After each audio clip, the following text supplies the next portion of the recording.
നാം പ്രാർത്ഥിക്കേണ്ടത് നന്മയ്ക്ക് വേണ്ടിയിട്ടാണ്. ദൈവമേ, എന്നിൽ നിന്ന് നന്മ പടിയിറങ്ങി എന്റെ ജീവിതത്തിലേക്ക് നന്മ വരണമേ. എന്റെ കുടുംബത്തിൽ നിന്ന് സന്തോഷം പടിയിറങ്ങി എന്റെ കുടുംബത്തിലേക്ക് സന്തോഷം വരണമേ, ആനന്ദം വരണമേ. എന്നെ സ്നേഹത്തിന്റെ സന്തോഷത്തിന്റെ ഒരു വ്യക്തിയാക്കി മാറ്റണമേ. Prayer change. പ്രാർത്ഥന മാറി. പ്രാർത്ഥന മാറ്റപ്പെടുമ്പോൾ നമ്മളിൽ മാറ്റമുണ്ടാകും, നമ്മളായിരിക്കുന്ന സിറ്റുവേഷനുകളിൽ മാറ്റമുണ്ടാകും. Prayer can change everything. അതുകൊണ്ടാണല്ലോ വിശ്വവിഖ്യാതനായ എഴുത്തുകാരൻ എഴുതിയത് പ്രയർ ക്യാൻ ചേഞ്ച് എവരിത്തിങ്. പ്രാർത്ഥനയ്ക്കെല്ലാം മാറ്റാൻ പറ്റും. പക്ഷേ ഹൗ ഡു യു പ്രേ? നീ എങ്ങനെ പ്രാർത്ഥിക്കുന്നു? ഒരു കാര്യസാധ്യമല്ല വിഷയം. എന്റെ മനസ്സും മനസാക്ഷിയുമാണ് ദൈവത്തിന് സ്വീകാര്യമായ ബലിവസ്തു.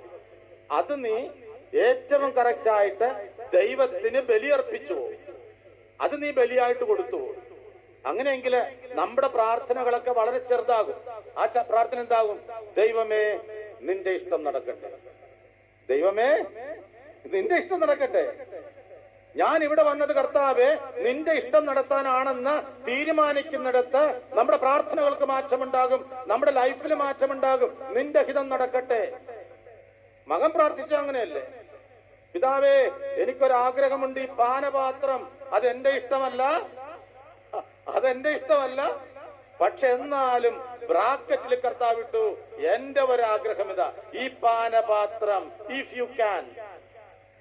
കർത്താവ്, ഈ സഹനത്തിന്റെ പാനപാത്രം, എന്റെ സ്വർഗീയ പിതാവേ, ഈ പാനപാത്രം ഇഫ് യു ക്യാൻ, പറ്റുമെങ്കിൽ, ഇഫ് യു ക്യാൻ, പറ്റുമെങ്കിൽ ഇതൊന്ന് മാറ്റിത്തരണമേ.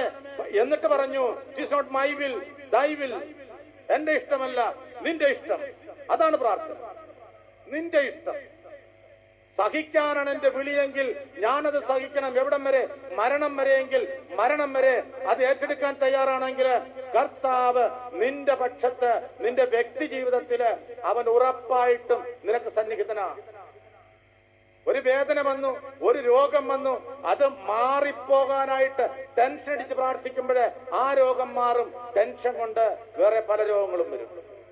പിന്നെ ടെൻഷൻ അടിച്ച് അതിനു വേണ്ടി പ്രാർത്ഥിക്കണം. അങ്ങനെ അത് പോയി. പിന്നെ നോക്കുമ്പോ 5-6 വേറെ ഉണ്ട്. കാരണം എന്താ? നിന്റെ whole prayer was a tension. നിന്റെ സകല പ്രാർത്ഥനകളും ടെൻഷന് അഭിമുഖമായിട്ട് നിന്നതാണ്. വേദനകൾക്ക് അഭിമുഖമായിട്ട് നിന്ന പ്രാർത്ഥനകൾ മാത്രമേ ഉണ്ടായിട്ടുള്ളൂ. പക്ഷേ കിട്ടിയതിൽ ആനന്ദിക്കാനുള്ള കൃപാവരം. അതുകൊണ്ടാണല്ലോ എല്ലാ സഹനങ്ങളും ഏറ്റെടുക്കാനായിട്ട് മറിയത്തോട് പറയുമ്പോഴും മറിയവും പറഞ്ഞല്ലോ, പിതാ കർത്താവിന്റെ ദാസി. അമ്മയുടെ prayer is the same prayer of മകൻ. അമ്മയുടെയും മകന്റെയും പ്രാർത്ഥനയൊക്കെ സെയിം ആണ്.